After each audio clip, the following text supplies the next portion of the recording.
So, questions? If you have a question, kind of come up here to this center aisle, and I'll kind of pull things together here. My name is Justin Reshak with the Aerospace Corporation. So one thing that I've been asked to do lately that I'm not sure I have a way to do in UAF quite well is to model the traceability between systems and organizations and their funding, the source of their funding and the type of funding. I was wondering if there is an approach I could take to do that now, and if not, if there's some discussion about how we might do that in the future. Anyone would like to take on this? Because your problem is you don't want to create artificial relationships that could be interpreted as technical relationships, i.e. connectors. So possibly that's a way to do it. I have to think about it, to be honest with you. I guess maybe a parametric, but I don't know if you have multiple sources, etc. So effectively just identifying it as funding, showing the flowing of funding over time. There's a number of ways. It all depends on exactly why and how you want to show it. What's the purpose of showing funding? Well, the purpose would be that we have system views that show ownership by organizations, but some of these systems are funded by one or the other or multiple organizations at once. And then there are decisions about resource prioritization and how to allocate our resources based on who is funding what. And I don't have a way to show that succinctly in the diagrams, it seems, without doing custom stereotyping and extending the existing languages.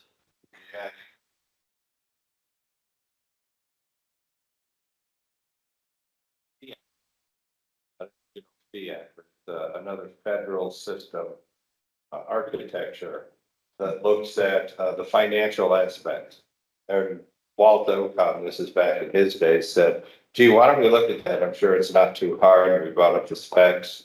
And oh my God, the financial stuff, there were just thousands of concepts and attributes. And we just sort of backed away slowly from that. Now, if you just simply want this to be, okay, these organizations provide funding for this system, you could show it as flows, and you can also add parameters onto the dependencies or the flows, demonstrating the percentage of funding for each one of these, and probably even define a parametric to make sure they don't go over 100%. But we have to look at it because currently the only relationships between systems and the personnel views are connectors.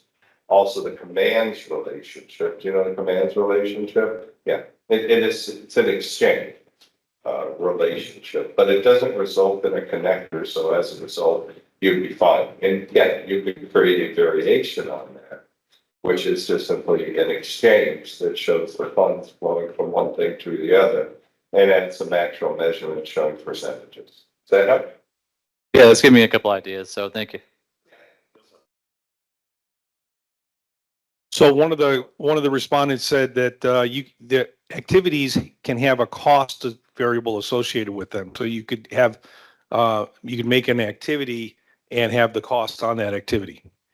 So use that mic. Other questions? Oh, right here. Okay, I'll ask my question first and then I'll contextualize it. I usually do the reverse, but in the interest of time, I'll do it.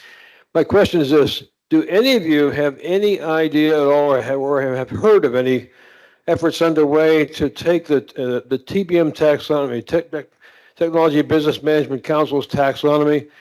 There was a FITAR report that came out some years ago. I'm wondering if anybody's tried to take that taxonomy and even apply UAFML or even SysML to it. I ask because Matthew, you mentioned the FIF, right? Yeah, when Dr. Scott Bernard worked on FIF 2 years ago, there were numerous reference models. I worked on the BRM for sure. OMB passed out guidance years ago.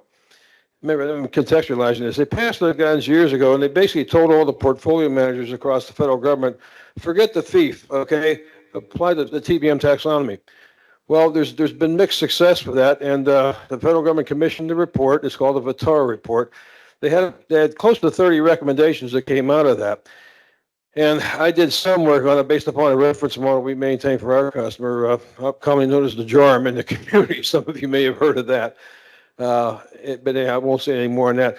But I've been wondering, I've been watching the press to see if anybody is doing any work trying to apply the TBM Council's taxonomy, because that's really an industry-specific taxonomy that's been developed. It's driven, I want to say it's driven by the financial and economics, or maybe the accounting group, because it's very oriented. It looks very much like general ledger stuff. It's highly generic, but I know they provided in the TBM taxonomy, they provided ways to extend that to verticals for the industry. But I haven't seen or heard of any efforts where people are taking the taxonomy and trying to do any serious modeling with that. It's like an opportunity in waiting, but has anybody heard of anything? No one? Anybody here? Okay, thank you. You might, Sounds like an opportunity to start a new OMG spec. We have a chairman right there. yeah, the Right there. business. Right there's our chairman. Business architecture people might be. You want to repeat that? Business architecture people might be working on that. Other questions? No questions? I guess we did a great job then. All right, if no questions, then thank you to our speakers again. Great job. Also, thank you everybody for attending. One thing, one of the questions we always get asked is, when is the federal government going to adopt UAF as opposed to DODAF? We're working on it. Help you with that. Okay. Daniel, just a sec. Daniel Hetchema came by yesterday and gave me a example, or a copy, sorry, of the congressional report of the DOD, the Congressional Budget Office, amongst other things. And there was a lot of references to UAF in this.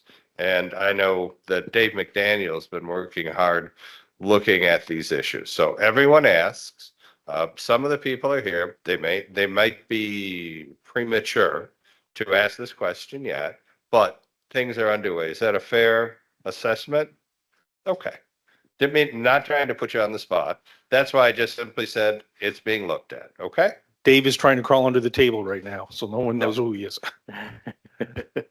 So yeah, we've had lots of conversations. Sorry, I thought I'd address that because somebody was going to ask it. But you'll feel free if you want to stick your head in the lion's den, you go ahead.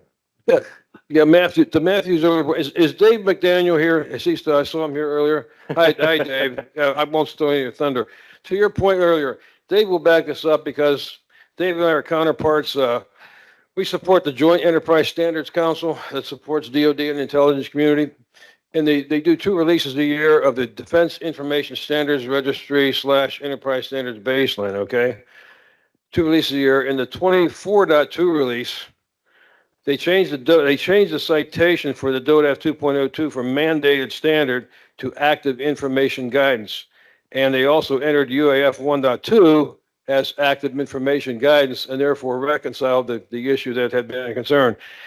Going into 25.1 for that cycle, thanks to Dave and myself, TOGAF 10th edition, okay, has also received the approval of the Planning and Engineering Management TWIG. It's also going to be active information guidance. So we'll have 3 of those: the DODAF 2.02, UAF 1.2 profile, and TOGAF 10th edition will all be active information guidance, presumably when the JES plenary meets. So in the 25.1 release, we'll have all 3 of those.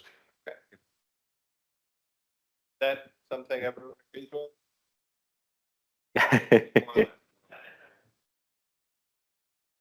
But I gave you a right to reply.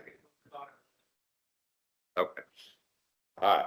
So, yeah, someone was going to ask that, right? Okay, then they went.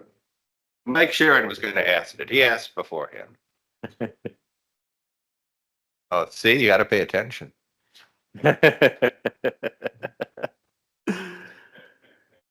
Okay, so just a reminder, all the presentations will be available on YouTube. Recordings and slides will be posted there. Also, we post slides on the OMG website, right? And that will take time. Well, slides go fast, but recordings will take time. So probably, 2 weeks, something like that. And they become available. So just follow us, on LinkedIn, Unified Architecture Framework Group, and you'll be first to learn that there are recordings available.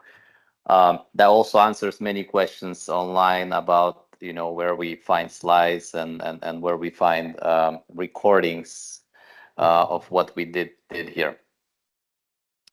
Okay, other than that, I just want to thank you for coming.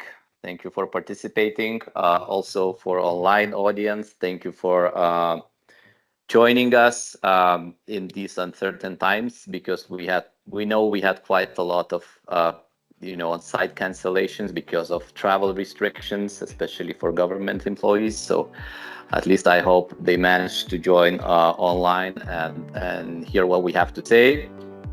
Hopefully this will be sorted until the next year, and we're gonna have double the size of the audience here. So thank you again, and we're looking forward for the next year, right? Thank you.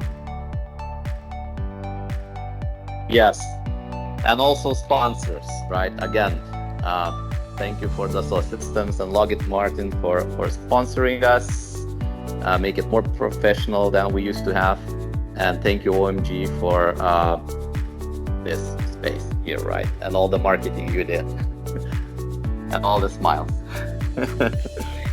All right, thank you.